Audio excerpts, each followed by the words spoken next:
Salut à tous, bienvenue sur son Payim des médias.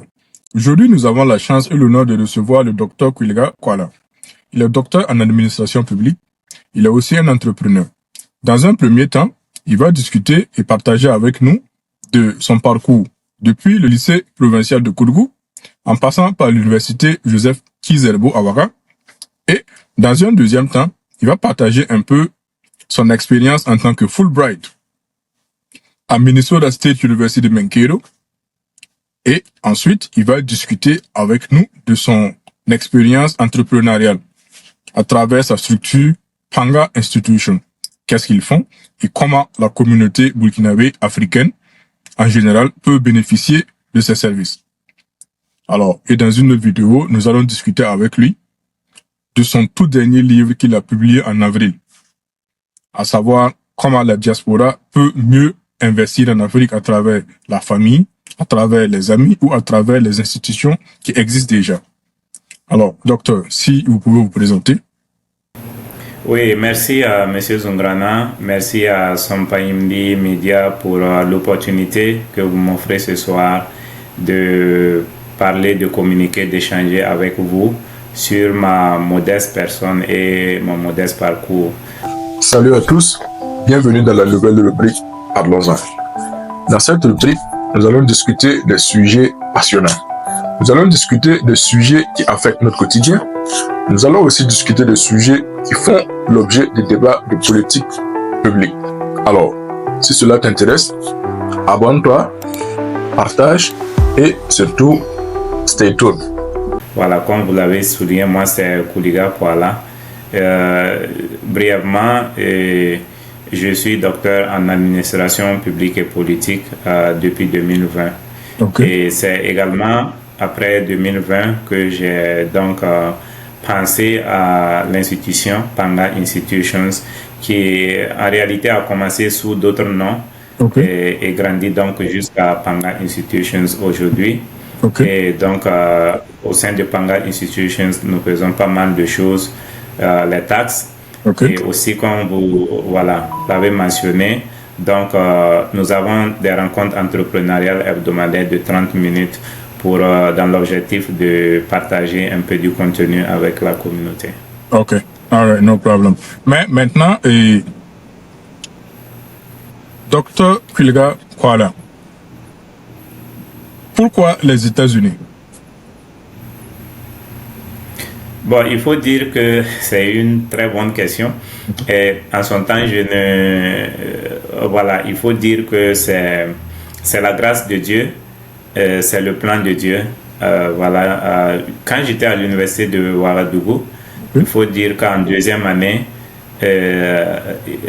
comme d'habitude, l'ambassade des États-Unis avait lancé donc le recrutement des étudiants à travers le programme Fulbright. Okay. Et c'est donc, à l'issue du processus que j'ai été retenu pour donc venir continuer mes études aux États-Unis. Okay. Et donc, quand je suis venu, grâce à ce programme dont je remercie encore l'ambassade des États-Unis et aussi tous les partenaires pour l'occasion, à l'issue de ce programme, donc j'ai eu mon bachelor en relations internationales ici aux États-Unis.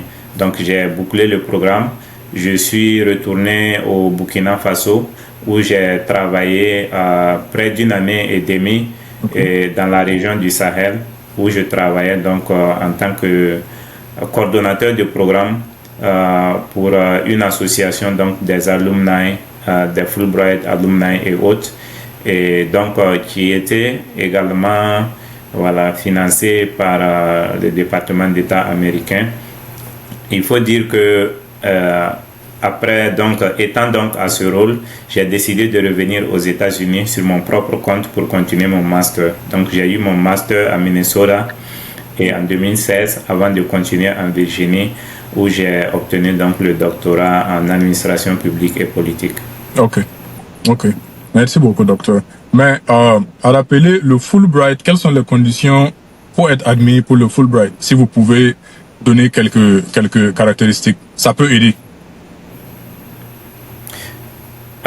Bon, ça fait quand même un bout de temps que on est passé là, voilà, on est passé par le programme. Je sais qu'il y a eu des changements, mais sur ce que je savais, je sais que on a d'abord voilà, exprimé donc le besoin, l'intérêt donc à ce programme au niveau de l'ambassade. Ensuite, je crois que c'est suite à une présélection, on a été appelé pour les interviews. Okay. Et après les interviews, donc, on a été appelé à faire des tests d'anglais et un peu plus avancés.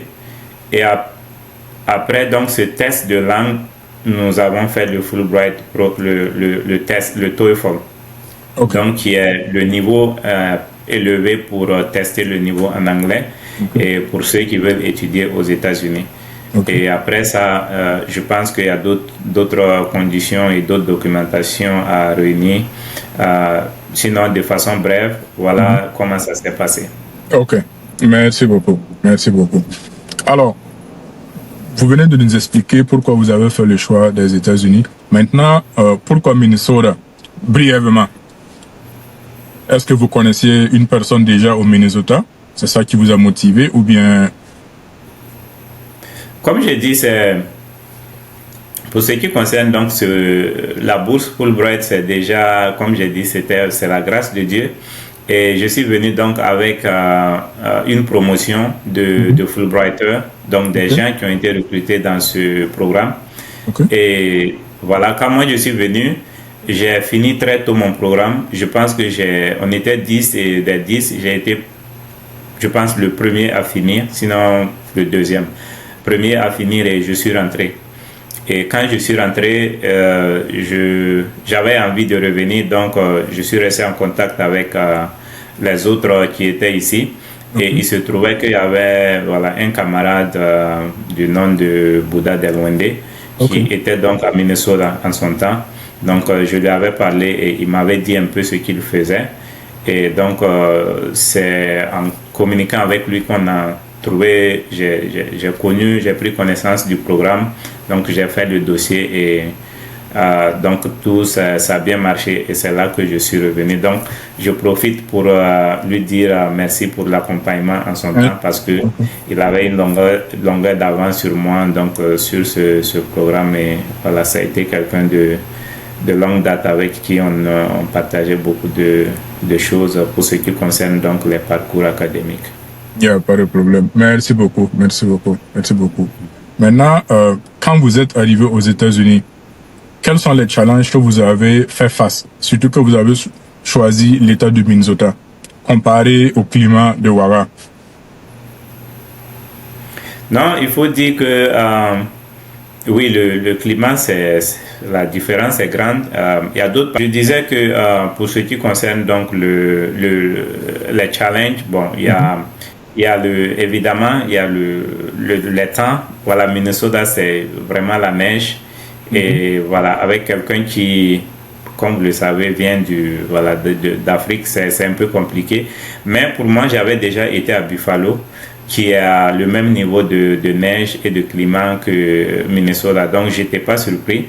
Mais il faut signaler que en son temps, quand on avait l'opportunité de venir aux États-Unis aussi, le moindre de soucis, c'était vraiment voilà, le climat, qu'il neigeait ou quoi qu'il en soit. Bon, l'objectif, c'était de trouver donc l'université et le programme. Et comme j'ai dit, j'ai été voilà, accepté dans le programme et donc je suis retourné.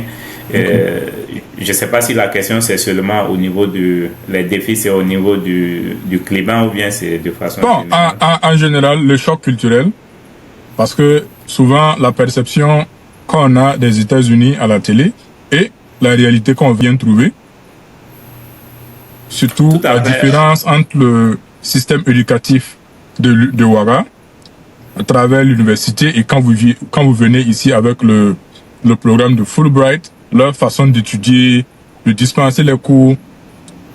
Comment est-ce que vous avez trouvé ça? Vous avez eu des difficultés à vous adapter ou bien? Ok, ça c'est une bonne question et ça je pense que c'est un rappel à me rappeler un peu de comment les choses se sont passées. J'ai quitté les bancs, ça fait déjà 5 ans Et pour les masters et autres, c'est voilà, peut-être déjà 7 ans et plus. Mais ce que je dois dire, c'est différent. Quand on arrive, il y a déjà le choc culturel, le fait d'ajuster même aux besoins des professeurs et les cours, les heures de cours et comment les cours sont dispensés, parce que au pays, c'est jusqu'à ce que j'arrive aux États-Unis, tout ce qui se faisait, c'était donc beaucoup écrire en classe, tout et tout. Mais ici, on vous donne juste des directions, des instructions, et c'est sur la base des recherches que vous répondez aux questions, que ce soit les devoirs, les recherches, tout et tout. Mais je dois dire que ce qui m'a le plus frappé, c'est la disponibilité des outils d'apprentissage et des moyens, les infrastructures, les bibliothèques, les laboratoires dans les universités, et aussi la disponibilité des professeurs, les accompagnements. Ça m'a beaucoup frappé, parce que ça permettait vraiment d'aller en long et en large sur ce qu'on veut faire. On n'est pas limité par le manque de livres, on n'est pas limité par le manque d'ordinateurs ou d'accompagnement technique, technologique. Et juste quand j'ai écrit, parce que moi, à mon bachelor, par exemple, il y a pour les étudiants brillants, on les sélectionnait pour un programme qu'on appelait Honor Thesis. Donc, on permettait à ces étudiants donc d'écrire un document. Et moi, j'avais fait le document sur les relations entre les États-Unis et le Burkina Faso de 1960 à 2011. Et là, il y a des documents sur le Burkina que je n'avais pas du tout, mais quand j'ai parlé à l'université, ils ont fait tout pour trouver ces documents. Donc ça, c'est juste un exemple pour un peu parler de ce qu'il y a, de ce qui m'a tiqué dans le sens positif. Voilà, mais le choc culturel, ça reste. Et aussi, je pense qu'on doit aussi parler de comment financer les études étant aux États-Unis. Quand j'étais sur la bourse, ce n'était pas un problème, mais c'était une bourse qui, il faut tirer son chapeau pour cette bourse, parce que moi, ça m'a permis d'économiser. Et quand je revenais pour le master, c'est une partie de mes économies que j'ai utilisées pour financer mes études la première année. Et ensuite, j'ai encore eu une bourse avec l'université pour continuer. Donc, mais ce qu'il faut dire, c'est que il y a ce défi qui est là, et si on vient et qu'on doit compter sur ses propres ressources, même les enfants de riches, ils se confrontent à cette difficulté, vu que le niveau de vie ici est nettement plus élevé qu'en Afrique. Et absolument. D'autres conditions. Absolument. Ok, merci beaucoup. Maintenant, quels sont les conseils que vous pouvez donner à ces jeunes qui nous regardent et qui rêvent un jour d'aller soit étudier aux États-Unis, ou bien peut-être venir tout simplement se chercher? Qu'est-ce qu'il faut connaître? Quelles sont les bases fondamentales qu'il faut avoir avant de vouloir immigrer aux États-Unis? Si vous pouvez juste donner quelques petits conseils. La base, moi je dirais que si on est déjà très bien préparé, c'est la base. C'est une bonne préparation. Ça vous met déjà en avance. Je dis ça parce que c'est pas...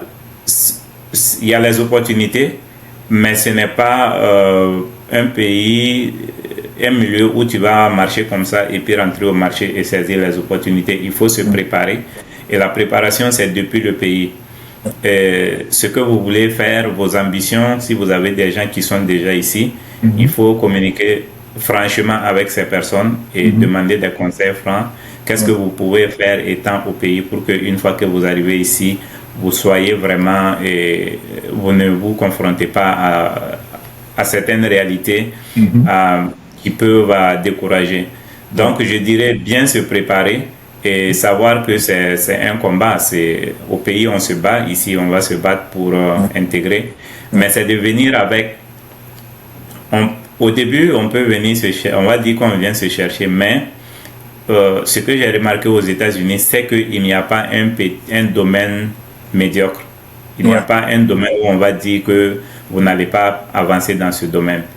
Mais c'est très important que quand on quitte le pays, qu'on sache ce qu'on veut faire. C'est vrai que la vie, le cours des choses peut changer, mais il faut venir ici avec un objectif. Si vous venez pour être mécanicien, prenez des conseils. Là, quand vous arrivez ici, vous êtes déjà préparé à être mécanicien. Et comme je le dis, il n'y a pas de petit métier ici. Il y en a beaucoup qui s'en sortent. Ici, tout domaine peut mener à l'or.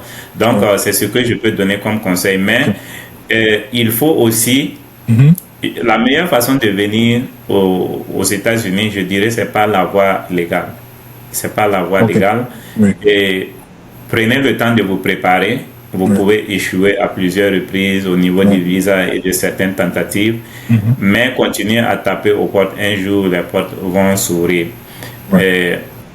Parce que ce que vous voulez éviter dans votre vie, c'est de venir passer du temps aux États-Unis et après, pour des questions d'immigration, et un jour, toute une vie construite peut être détruite, comme ce que nous vivons dans ces temps.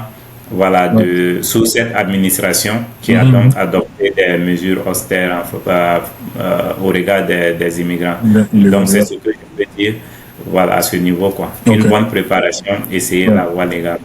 Il n'y a pas de problème. Donc, une bonne préparation commence au minimum avec la langue. Parce que le problème aussi est que beaucoup viennent, qu'ils aient les papiers ou pas, qu'ils viennent pour étudier ou juste pour se chercher. Si tu comprends la langue, ceux qui peuvent, par exemple, faire le test comme le TOEFL, ça va leur permettre non seulement de jump ahead, ça va leur permettre d'économiser beaucoup d'argent. Ceux qui viennent aussi pour se chercher, ça va leur permettre de pouvoir communiquer. Parce que sans la communication, bon, il est difficile de pouvoir saisir les opportunités. Tout à fait. Et si je peux ajouter à ça, c'est un bon point. Et quand je parlais de préparation, ça fait partie, la langue fait partie effectivement. Vous voyez, ce qu'on a beaucoup en Afrique et qu'on n'a pas ici, c'est le temps. Et une fois que vous rentrez aux États-Unis, vous n'avez plus le temps pour vous focaliser sur la langue, tout et tout, parce que désormais, vous devez payer des factures, vous devez vous nourrir à beaucoup de choses. Et quand je parle de préparation, c'est que vous avez le temps au pays pour bien apprendre, genre pour avoir un bon niveau en anglais, de sorte à arriver ici même. Vous pouvez même être très intentionnel en vous perfectionnant dans le domaine où vous voulez. Si vous voulez venir ici être, par exemple, menuisier, comme j'ai dit, mécanicien, professeur et autres, il y a un vocabulaire même pour ça. Donc, si vous êtes très intentionnel, c'est une maîtrise que vous allez d'abord essayer d'avoir avant de venir ici. Et même pour ajouter à ça, voir même quel est le domaine d'emploi, ou bien quel est dans ce domaine, comment les choses marchent aux États-Unis, est-ce que c'est un domaine qui donne tout ça, et ainsi de suite, où vous pouvez, faire chemin. Donc tout ça, vous pouvez lire et prendre le temps d'avoir toutes ces informations. Moi, j'ai rencontré des amis sud-coréens, japonais ici, et même dans les pays de l'Europe, de l'Est, Azerbaïdjan et ainsi de suite. Avant d'arriver ici, c'est des gens qui avaient écouté et lu, appris l'anglais et ils étaient déjà au top. Arrivés ici, ils pouvaient même déjà faire des recherches en anglais. Ils n'ont pas pris un seul cours d'anglais. Et ça, c'est parce qu'ils ont profité de leur temps. Et en échangeant, j'ai compris que ils avaient tellement de temps là-bas qu'ils ont beaucoup profité de leur temps et bon, ça paye quoi. Et là, quand vous arrivez dans un pays déjà avec tous ces bagages, vous êtes déjà respecté pour ce que vous voulez faire. Ouais, définitivement. Merci beaucoup. Ok, maintenant on va aller dans le volet entrepreneurial. Vous avez mentionné tout de suite que Panga Institution était connu sous plusieurs noms. Peut-être qu'il n'était pas officiel et a évolué jusqu'à devenir Panga Institution. Si vous pouvez faire un petit historique de comment ça a commencé, est-ce que ce sont les réalités qui vous a poussé à vous lancer dans l'entrepreneuriat ou bien Oui, une bonne question.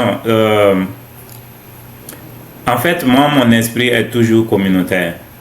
Je suis toujours communautaire et je suis toujours s'organiser en communauté.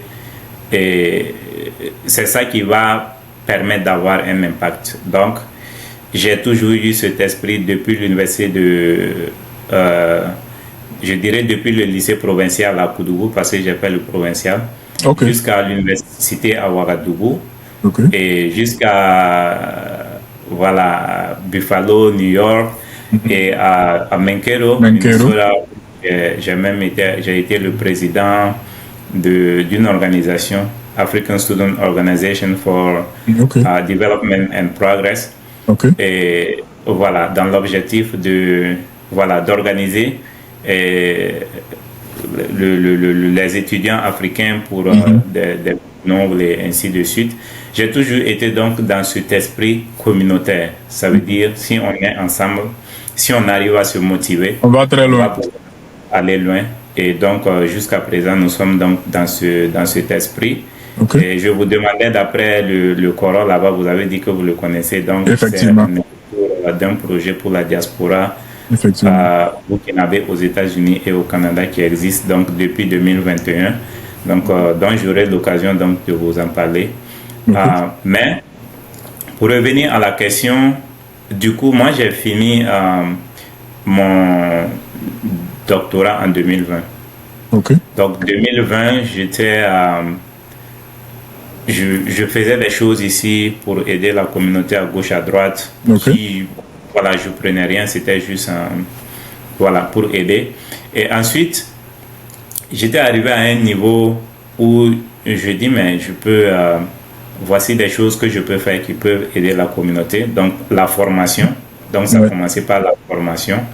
Et donc, j'ai commencé, je rentrais dans ma chambre comme ça. Et puis, souvent, il faut dire que j'avais l'inspiration à tout moment. Souvent, donc, mon ordinateur, mon téléphone, et puis je fais une petite vidéo, je balançais dans quelques groupes. Donc, à un moment donné, je me suis dit que je pouvais mieux structurer ça. Et donc, c'était le premier nom, c'était Global Multi-Sector Services. C'est comme ça que s'appelait l'institution. Et donc, après, j'ai dit, mais il me faut quelque chose d'original. Et là, je suis arrivé à Panga Institutions. Donc, une façon de donner de la force, de l'énergie, de la persévérance. Donc, à moi-même et à la communauté et à la jeunesse, tous ceux qui peuvent en avoir besoin. Parce que je pense que chacun motivé de son côté, ça va nous amener à être une communauté qui bouge. Donc, c'est comme ça qu'est né Panga Institutions. Et donc, ce que je dois mentionner, c'est que Panga Institutions, c'est la maison mère, si je peux m'exprimer ainsi. Mais Panga, c'est la marque. Donc, Panga, il y a Panga qui est une marque. Et Panga Institutions, c'est la maison. Donc, quand Panga a été institué, c'est dans cette optique. Et je profite pour remercier un frère ici à New York qui m'a beaucoup aidé. Je ne sais pas si je peux me permettre. Non, vas-y. Son nom c'est Bonego Eric, qui était à New York.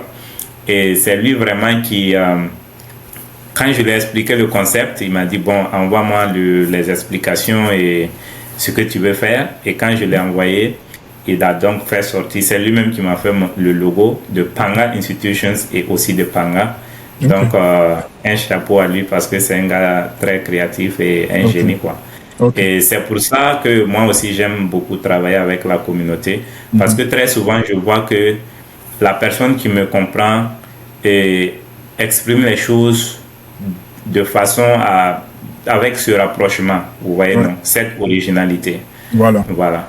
Donc c'est ainsi que Panga Institutions est né. Et je dis tout cela parce que ce sont des gens qui ont participé beaucoup. Si je n'avais pas trouvé le design qui me plaisait, peut-être que je n'allais pas être beaucoup motivé. Oui, il n'y a pas de problème, je comprends. Donc, vous dites Panga Institution, c'est la maison, mais genre comme le Meta, et à l'intérieur, on a Facebook, on a WhatsApp, on a tout ce que vous voulez. C'est ça, non? Voilà. Donc, maintenant, Panga évolue dans quel domaine? Parce que j'ai vu que vous avez des pantalons, des sacs au dos avec la marque Panga. C'est ça, non? Les t-shirts. Oui, donc du côté de la marque, c'est ça. Et depuis 2021, quand pendant 2020, les t-shirts ont commencé à sortir en 2021. Okay. Et je voulais vraiment remercier les femmes de ma communauté ici en Virginie. Okay. Et je remercie les femmes. Il y a des hommes qui ont payé mes t-shirts. Mais quand j'ai commencé mes t-shirts, c'est les femmes dans les salons qui ont beaucoup payé mes t-shirts. Donc les femmes portaient mes t-shirts de Panga, tout et tout. Donc je voudrais profiter de cette occasion pour les remercier. Sinon, oui, la marque c'est Panga. Et donc c'est sur les habits pour le moment. Mais voilà, on est en train d'agrandir. Mais autre chose qu'on fait, c'est la formation, comme je l'ai dit. Donc on a les rencontres entrepreneuriales hebdomadaires où on se rencontre chaque semaine. Chaque semaine, 30 minutes. Quel jour? Pardon? C'est quel jour spécifiquement? C'est mercredi, voilà, chaque mercredi. Voilà, chaque mercredi pour 30 minutes. À quelle heure? Soit à 18h, 6 p.m., heure de New York. Heure de New York. Donc, ceux qui sont à Ouara, c'est quelle heure? C'est 22h? Ok. Voilà, 22h GMT pour donner une référence à nos frères et sœurs qui sont en Afrique, voilà. Mais et là, il y a des gens qui viennent donc s'exprimer, qui viennent donc partager leur expérience réelle sur leur entreprise ou les activités qu'ils mènent. Et quand on n'amène pas quelqu'un, c'est moi-même qui parle sur un sujet qu'on pense intéresse donc la communauté. Nous faisons les taxes. Voilà, nous faisons les taxes et ça, c'est aussi un domaine où on a beaucoup participé, contribué à la communauté. Voilà, on peut dire que on a quand même, c'est pas mal sur les 3 ans qu'on a pu donc documenter. On a apporté pas mal de savings, comme on le dit, et parce que c'est pas facile, c'est un domaine complexe. Et on accompagne également pas mal d'entreprises et puis de particuliers là-dessus. Donc, je fais les services de notaire. Donc, ça, c'est de notaire public qu'on appelle public notary. Donc, on peut dire qu'on est un niveau inférieur du secrétaire d'État de la Virginie. Donc, c'est le secrétaire d'État de la Virginie qui donne donc l'autorisation de, on va dire, légaliser certains documents. Voilà, au niveau de la communauté. Mais aussi, l'objectif c'était ça, mais je me suis retrouvé à faire beaucoup de procurations pour les personnes qui veulent, par exemple, faire des transactions en Afrique ou des affaires en Afrique. Donc, de façon brève, voilà un peu ce qui se passe au niveau de l'institution. Ok, il n'y a pas de problème. J'allais en venir, mais vous m'avez tendu la prêche. Donc, vous aidez non seulement les taxes pour les entreprises, aussi bien que pour les personnes physiques. C'est ça, non? Tout à fait. Voilà. Yes. Et vous dites que vous avez permis à beaucoup de personnes d'économiser en fonction de ce qu'ils devaient gagner ou ce qu'ils devaient payer. Mais comme vous connaissez très bien le système de taxes, vous les avez permis d'économiser un peu. Tout à fait. Ok. Tout à fait, parce que ce qu'on a remarqué, c'est que tout est question d'information et question de qu'est-ce qui est permis, qu'est-ce qui n'est pas permis par le système de taxes. Tout d'abord, on s'assure que les gens comprennent ce qui n'est pas permis. Et maintenant, à partir de ce qui est permis, on leur donne des conseils sur comment, par exemple, documenter pour qu'en fin d'année, ils puissent avoir une réduction sur les taxes. Et pour les personnes qui, par exemple, ont rempli certaines conditions, et au lieu de payer, ces personnes vont en fait recevoir un remboursement, un coût donc plus élevé de l'État fédéral. Mais il faut dire qu'on a compris que beaucoup de personnes n'avaient pas les éléments de base pour pouvoir s'en sortir. Soit par exemple, ils vont avec des compagnies qui leur demandent vraiment ce qu'il faut de façon stricte, sans prendre le temps vraiment de leur donner l'occasion de demander des deductions, comme on le dit, à certains niveaux. Voilà, donc on rencontre beaucoup de ça. Mais il y a des gens aussi qui, la trésorerie américaine leur demande des explications et ils ne savent pas comment répondre. Et quand vous ne répondez pas, si on vous dit que vous devez 5 000, si vous ne répondez pas, vous allez payer 5 000. Vous allez payer 5 000, effectivement. Le fait qu'ils ne savent pas comment répondre, ils payent juste 5 000. Mais il y a beaucoup de ces cas qu'on a eu quand même où on a pu aider les frères et sœurs à répondre et à la limite, souvent, ils ne payent rien. Ok, ça c'est intéressant. Ça c'est intéressant. Voilà. Mais maintenant, là où vous êtes, est-ce que la personne est obligée de venir vous voir physiquement ou bien peu importe l'état où la personne se trouve, la personne peut vous contacter et vous allez aider la personne à gagner au maximum concernant les taxes? Non, à mon rôle actuel, non, ils n'ont pas besoin de se déplacer. On peut tout coordonner, mais voilà, de façon sécurisée pour recevoir leurs données. Il faut dire qu'avec voilà, beaucoup de médias qui sont disponibles maintenant, les gens, quand ils font confiance, bon, ils ont tendance à envoyer leurs documents et trucs, mais on s'assure qu'on reçoit les documents de façon sécurisée et on peut faire les taxes ils n'ont pas besoin de se déplacer. Mais je dois dire que vu que la façon que nous sommes, surtout pour les frères et sœurs africains, ils aiment vraiment venir physiquement pour parler et puis bon, et ça aussi on apprécie parce que ces échanges, souvent aussi, ça permet de découvrir ce qu'il y a. Effectivement. Donc conseiller. Effectivement. Et aussi, je pense que ça permet d'éviter certains problèmes. Quelquefois, on a vu un peu des institutions ou des gens qui disent qu'ils font les taxes pour d'autres personnes et après, ils utilisent ces informations pour, vous voyez un peu, et la personne se retrouve être... ces informations privées ont été utilisées par quelqu'un d'autre dont ils ne sont pas au courant. Donc, c'est ça un peu souvent qui pousse les gens à préférer le physique. Tout à fait. J'en ai vu également ces histoires-là. Et j'ai entendu parler. Mais il y a les taxes, c'est à plusieurs niveaux.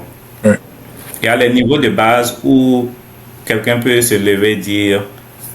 peut ne même pas demander, peut dire, bon, moi je peux aller regarder YouTube et puis faire vos taxes pour vous. Il peut faire les taxes avec un logiciel et le logiciel ne sait pas que c'est lui. Et vous, la personne fait les taxes comme si c'était vous. Mais à un niveau que vous pouvez utiliser ce qu'on appelle le PTIN, voilà. Et après ça, il y a les CPA qui sont donc les comptables, qui sont reconnus et autres. Et nous qui sommes donc les IRS Enrolled Agent, comme on nous appelle, donc une certification de la trésorerie américaine. Et nous, l'information que si je pouvais passer à toutes les personnes qui font les taxes, ce que j'allais leur dire, c'est que nous, à notre niveau, nous sommes tenus par le professionnalisme.